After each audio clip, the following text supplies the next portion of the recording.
So talk about your educational journey up from teaching through administration and into uh, district administration and into superintendency. You'll have to walk us through that because I know it's pretty rich. Yeah.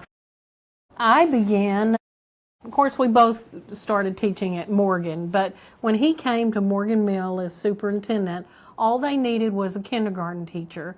And so I was not a kindergarten teacher. I had to come back to Tarleton and get my elementary. Anyway, I spent 13 years at Morgan Mill teaching. I was a kindergarten. I was You was kindergarten. Title I, K-8. I was the librarian because I was a certified librarian and probably the only ESL teacher on staff. But spent 13 years there, and Dean and I got our master's degree in education administration at the same time. And I tell everybody who will listen. You got yours in counseling. Well, oh yeah, I got my first one in counseling. Administration, and then she went And then back. I thought, oh yeah, if he can do it, I can do it. So I went, I went back and got my principal and superintendent certification. So Three-Way ISD was looking for a superintendent. And of course, they only have a single administrator, and that's all they had at the time. And I interviewed for that, and they hired me.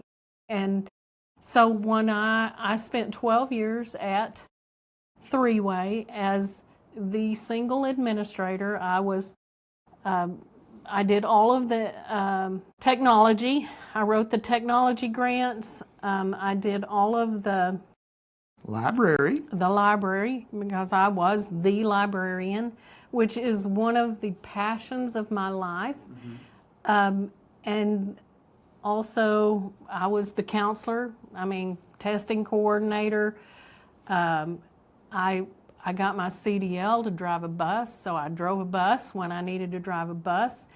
If we needed, a cook. If the cook was out, I was the cook. She rode a lawnmower. I did summer maintenance, whether it was stripping and waxing the floors. He would come and help. We'd strip and wax the floors. People would always, get a chuckle because I would be out on the lawnmower mowing everything because we didn't pay anybody else to do that. I didn't pay anybody else to do that. Basically, I had the philosophy if I could do it, why pay somebody else to do it? Because, we ended up having probably more money in the bank than we ever should have simply because I followed his philosophy. If you didn't have to spend a nickel, you don't. But I was extremely good at writing grants and getting grants.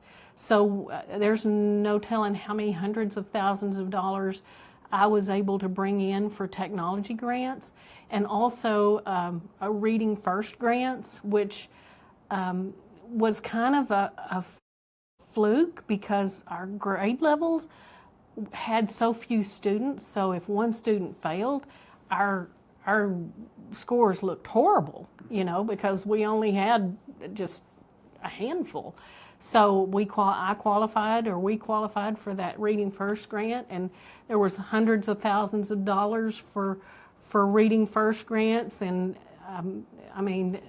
being able to get books into hands of kids and just an amazing number of books on the shelves, and that's where Kathy Irk came in because I was like, yeah, we want books. I want my kids.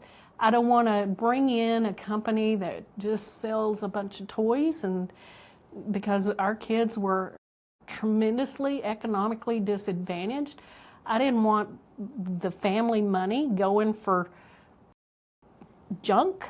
I wanted those kids to have books in their hands. So she came in and did those book fairs for us and had great educational material there, and it was just a great. I appreciate being at Three-Way so much.